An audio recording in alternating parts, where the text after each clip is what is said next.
Hello viewers, আসসালামু আলাইকুম। আপনারা কেমন আছেন? আশা করি ভালোই আছেন। 1 মিনিট ট্রিক্স চ্যানেলে আপনাকে স্বাগতম। আজকের পর্বে থাকছে এমএস এক্সেল 2021 এর চার্টসের পার্ট 2। এটি একটি সিরিজ টিউটোরিয়াল। আপনারা যারা এক্সেল বিগিনার লেভেল থেকে অ্যাডভান্স লেভেল পর্যন্ত শিখতে চান, তারা আমার এই ধারাবাহিক পর্বগুলো মনোযোগ সহকারে দেখবেন। আসুন কথা না বাড়িয়ে চলে যাচ্ছি স্ক্রিনে এই ভিডিও দেখে। আপনারা যদি উপকৃত হন, আপনারা অবশ্যই আমার চ্যানেলটি সাবস্ক্রাইব করবেন। এর পাশাপাশি বেল আইকনে ক্লিক করে রাখবেন, যাতে পরবর্তী ভিডিওর নোটিফিকেশন সবার আগে আপনার কাছে পৌঁছে যায়।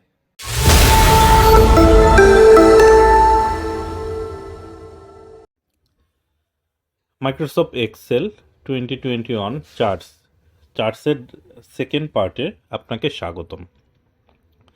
আমরা এখন দেখব ইনসার্ট কলাম চার্ট।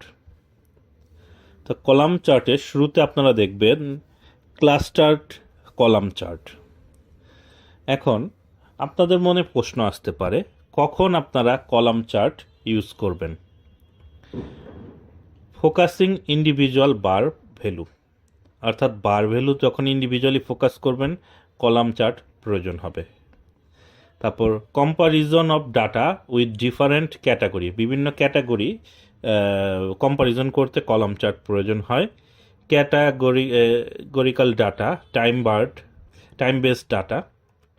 এক্সাম্পল বলতে পারেন sales by month, product sales by month. তো এখানে দেখুন সেলস বাই মান্থ এর একটি উদাহরণ। এখানে মান্থ দেয়া আছে, সেলসম্যান 1, সেলসম্যান 2, তার পারফরমেন্স। এখন আমি যদি এখান থেকে ক্লাস্টার্ড কলাম চার্ট, এটা 2D ক্লাস্টার্ড কলাম চার্টে ক্লিক করলাম। এখানে দুটো সেলসম্যানের পারফরমেন্স এই কলাম চার্টের মাধ্যমে স্পষ্টভাবে বোঝা যাচ্ছে। এখানে রেড এবং অরেঞ্জ কালারের মাধ্যমে সেলসম্যান 1 এবং সেলসম্যান 2 এর পারফরমেন্স দেখাচ্ছে। আপনারা চাইলে এগুলোর কালার পরিবর্তন করতে পারেন, ইন্ডিভিজুয়ালিও করতে পারেন, অথবা একসাথে সবগুলো করতে পারেন। তো এখানে ব্লু এবং গ্রিন কালার, এই দুটো কালার দিয়ে আমি সেলস বাই মান্থ এই চার্টটা দেখালাম। তারপর আমরা দেখব প্রোডাক্ট সেলস বাই মান্থ। এখন প্রোডাক্ট সেলস বাই মান্থ, এখানে প্রোডাক্ট এবং মান্থ ওয়াইজ তিনটি প্রোডাক্টের মান্থ ওয়াইজ সেলস পারফরমেন্স দেওয়া আছে। এই সম্পূর্ণ ডাটাবেসটি সিলেক্ট করব। তারপর আমরা এখানে ইনসার্ট ট্যাবে যাব। তারপর বার চার্টে গিয়ে এখানে আমরা 2D কলাম চার্ট অথবা 3D কলাম চার্ট আমরা নিতে পারি। এখানে 100% স্টেক কলাম চার্ট আছে, 3D ক্লাস্টার্ড কলাম চার্ট আছে। আমরা 3Dটাই নিলাম। 3D কলাম চার্টের মধ্যে দেখুন এখানে তিনটি কালারের মাধ্যমে তিনটি প্রোডাক্টের কম্পারিজনটা তুলে ধরা হয়েছে। তো এখানে এই চার্টটি একটু বড় করলে এটা বুঝতে পারবেন, এবং প্রত্যেকটি প্রোডাক্টের পারফরমেন্স মান্থ ওয়াইজ সেল এখানে দেয়া আছে। উপরে কিছু বিল্ট ইন চার্ট দেয়া আছে, সেটা আপনারা এখান থেকে সিলেক্ট করে দেখে নিতে পারেন, যেটি পছন্দ সেটি ব্যবহার করতে পারেন। এই চার্টটা হচ্ছে 3D চার্ট। এখন এই 3D চার্টের আমরা কালার পরিবর্তন করতে পারি। কালার পরিবর্তন করে আমরা প্রোডাক্ট এর কালার পরিবর্তন করে নিলাম। তারপর প্রোডাক্ট বি, সি, এভাবে আপনারা প্রয়োজন অনুসারে পরিবর্তন করে নিতে পারেন। এরপর আমরা দেখব সেলস বাই রিজিয়ন। এখানে তিনটি রিজিয়নের ডাটা দেয়া আছে 6 মান্থের। তো আমরা এখন সেলস বাই রিজিয়ন এটা তো সম্পূর্ণ ডাটাবেসটি সিলেক্ট করব। সিলেক্ট করে এখানেও আমরা ক্লাস্টার্ড কলাম চার্টের ব্যবহার করব। এখানে ক্লাস্টার্ড কলাম চার্ট 3D নিতে পারি। তো বার চার্টে যাব না আজকে, clustered column chart 3D column চার্টটাই আমি দেখাচ্ছি। এখানে 3D চার্ট আমরা নিয়ে নিলাম একটা। এই 3D চার্টকে আপনারা কাস্টমাইজও করতে পারেন। কাস্টমাইজ চার্ট কিভাবে করতে হয় সেটা নিয়ে আমরা পরবর্তীতে দেখব। আমরা আজকের পর্বে বিল্ট ইন চার্টগুলোই দেখব। এখানে চেঞ্জেস কালার, এখানে পেয়ার অনুযায়ী বিভিন্ন কালার দেয়া আছে। এখানে কালার সেট দেয়া আছে, আপনারা যে কালারটি সিলেক্ট করবেন সে অনুযায়ী এই পেয়ারগুলো চলে আসবে। তো এখানে এই 3D চার্টটা ভিজুয়ালাইজ করতে অনেক ভালো লাগে। তো আপনারা আপনাদের প্রয়োজন অনুসারে এই চার্টগুলো ব্যবহার করবেন এবং ডাটাগুলোকে তৈরি করে নেবেন। তো এখানে আমি 3টি উদাহরণ আপনাদের তুলে ধরলাম ক্লাস্টার্ড কলাম চার্টের। তো ক্লাস্টার্ড কলাম চার্ট আপনারা আপনাদের ডাটা প্রেজেন্টেশনে বা রিপোর্টের প্রেজেন্টেশনে ব্যবহার করবেন। এখন আমরা দেখব, একটু স্ক্রল করে নিচে যাই, stacked column chart. Stack column chart কখন ব্যবহার করে? ফোকাসিং অল ফিগার, যখন সমস্ত ফিগারের দিকে ফোকাস করা হয়। Compare part of as a whole, একটা নির্দিষ্ট পার্ট মানে সম্পূর্ণ পার্ট থেকে একটা নির্দিষ্ট পার্ট আপনি যখন কম্পেয়ার করবেন। Show how part of a whole change over time. আমরা এখানে দেখতে পারি মার্কেট শেয়ার বাই কম্পিটিটর, তারপর দেখতে পারি population distribution by age, expenditure distribution by expenses type. এ ধরনের ডাটার ক্ষেত্রে আপনারা স্টেকড কলাম চার্ট ব্যবহার করবেন। মার্কেট শেয়ার বাই কম্পিটিটর, এখানে দেখুন মার্কেট শেয়ার অনুযায়ী 3টি কম্পিটিটরের মার্কেট শেয়ারের পার্সেন্টেজ তুলে ধরা আছে।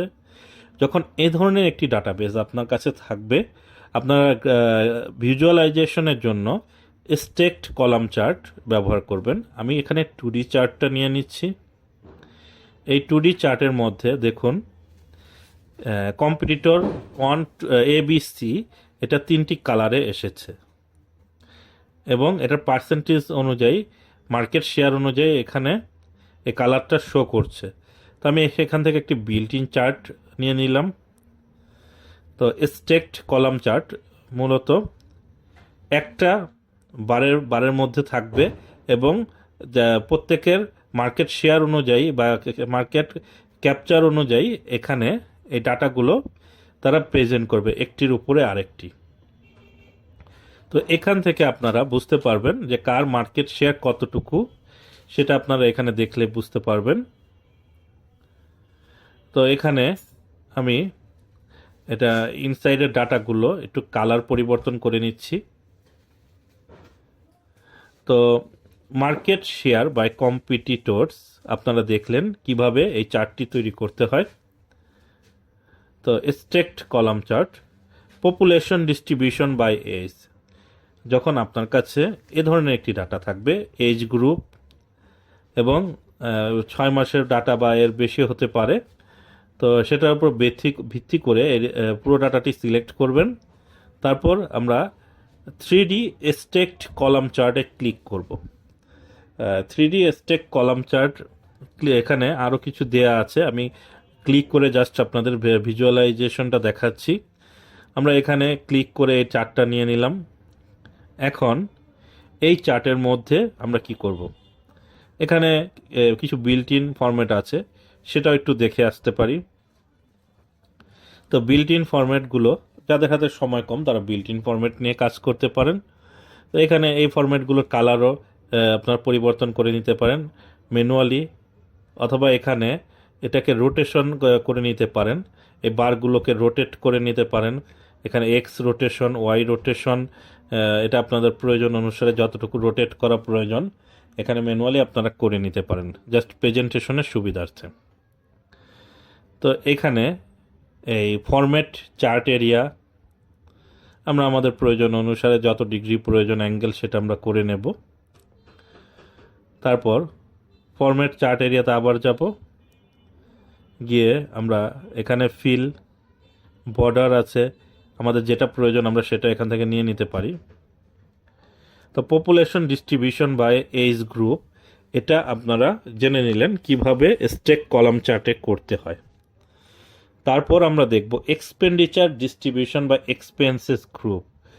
এখানে এন্টারটেনমেন্ট, কনভেন্স এবং টাইপ সি একটা লেখা আছে, জাস্ট একটা এখানে আমরা একটা এক্সপেন্সেস নাম দিয়ে দেব, কি দেওয়া যেতে পারে। তো এখানে আমরা লিগাল ফি দিয়ে দিতে পারি বা লিগাল এক্সপেন্সেস। তো ধরে নিন আপনার কাছে এই 3টি এক্সপেন্স আছে, সেটার কম্পারিজন আপনি দেখাতে চাচ্ছেন। ইনসার্ট ট্যাবে যে কলাম বার চার্টে যাবেন, সেখান থেকে মানে কলাম চার্ট বা বার চার্ট দুটো একই ফিল্ডে আমরা 2D স্টেকড কলাম চার্ট নেব। এই চার্টের মাধ্যমেই আমরা এই ডাটাটা প্রেজেন্ট করব। তো আপনারা বুঝতে পারছেন কোন ডাটাকে কিভাবে ভিজুয়ালাইজ করতে এই স্টেকড কলাম চার্ট প্রয়োজন হয়। তো এই ধারণাগুলো যখন আপনারা পরিপূর্ণভাবে পেয়ে যাবেন, তখন আপনাদের রিপোর্ট এবং প্রেজেন্টেশন হবে চমৎকার। তো এখানে এন্টারটেনমেন্ট, কনভেন্স এবং লিগাল এক্সপেন্সেস সেটার অ্যামাউন্টের অনুসারে এই চার্টটা তৈরি করা আছে। এখানে চার্ট এলিমেন্ট থেকে প্রয়োজনে আপনারা আরও কিছু কাস্টমাইজেশন করে নিতে পারেন। এই কাস্টমাইজেশন করে আপনারা চার্টের যতটুকু প্রয়োজন সে অনুযায়ী ডাটা প্রেজেন্ট করতে পারেন। তারপর আরেকটি আছে 100% স্টেকড কলাম চার্ট। এটা হচ্ছে focusing all compare compare the percentage that each value contribute to a total, মানে টোটাল কন্ট্রিবিউশন এটা ব্যবহার হয়। Show how the percentage changes over time. তো এখানে লক্ষ্য করুন 100% স্টেকড কলাম চার্ট কোন সময় ব্যবহার হয় সেটার সংক্ষিপ্ত একটা ডিটেলস দেওয়ার চেষ্টা করেছি। এখানে এক্সাম্পল আমরা বলতে পারি proportional contribution to A budget, composition of A portfolio company wise, তারপর ডেমোগ্রাফিক ব্রেকডাউন। তো proportional contribution to A budget, এই ডাটাটা যখন আমাদের কাছে আসবে, এ ধরনের ডাটা দেখুন এখানে আপনারা বিভিন্ন রেশিও অ্যানালাইসিস করে থাকেন। তো সেখানে আপনারা বিভিন্ন অ্যানালাইসিসে বিভিন্ন ডাটা আপনার কাছে আসে, সেগুলো প্রপোর্শনালি যখন প্রেজেন্ট করেন যে আপনার বাজেটের মধ্যে স্যালারি, মার্কেটিং, ওভারহেড, আর&ডি কোনটা কত পার্সেন্ট, সেক্ষেত্রে আপনারা 100% স্টেকড কলাম চার্টটা ব্যবহার করবেন। 100% স্টেক কলাম চার্টের ক্ষেত্রে এখানে সমস্ত বারগুলো মানে কলামগুলো একই সাইজ হবে, অর্থাৎ সেম সাইজ, এবং এটার পার্সেন্টেজ অনুযায়ী এটার ইগুলো ক্যাটাগরিগুলো অর্থাৎ ভেরি করবে। এখানে প্রথমে স্যালারি, তারপর মার্কেটিং, অপারেশনাল এবং আর&ডি। তো আপনারা এখানে দেখেছেন। তো এখানে চাইলে আপনারা রোটেট করে নিতে পারেন ডাটাটা প্রেজেন্টেশন বা ভিউয়ের জন্য। তো এখানে আরও অনেক কিছু আছে দেয়া, যখন আমরা কাস্টম চার্ট তৈরি করব এগুলোর ডিটেলস আমরা সেখানে তুলে ধরব। তো এখানে দেখুন মুভ চার্ট, এটা আমরা এখন আলোচনা না করি, এটা আমরা যখন ডিটেলসে যাব তখন আমরা দেখাবো। তো ডিপার্টমেন্ট ABCD 4টি ডিপার্টমেন্টের স্যালারি, মার্কেটিং, ওভারহেড এবং আর&ডি এক্সপেন্সেসগুলো এখানে তুলে ধরা হয়েছে স্টেকড 100% স্টেকড কলাম চার্টে। এরপর দেখব composition of A portfolio company wise তার পোর্টফোলিও, আমরা এই ক্ষেত্রেও আমরা 100% স্টেকড কলাম চার্ট ব্যবহার করব। এখানে দেখুন কোম্পানি এ এবং কোম্পানির B, stock A, B, bond C, EFTD, real estate, commodity, cash, এগুলোর ক্ষেত্রে কার কত পার্সেন্ট দখলে আছে সেটা অনুযায়ী এখানে এই 100% স্টেকড কলাম চার্টটা চলে এসেছে।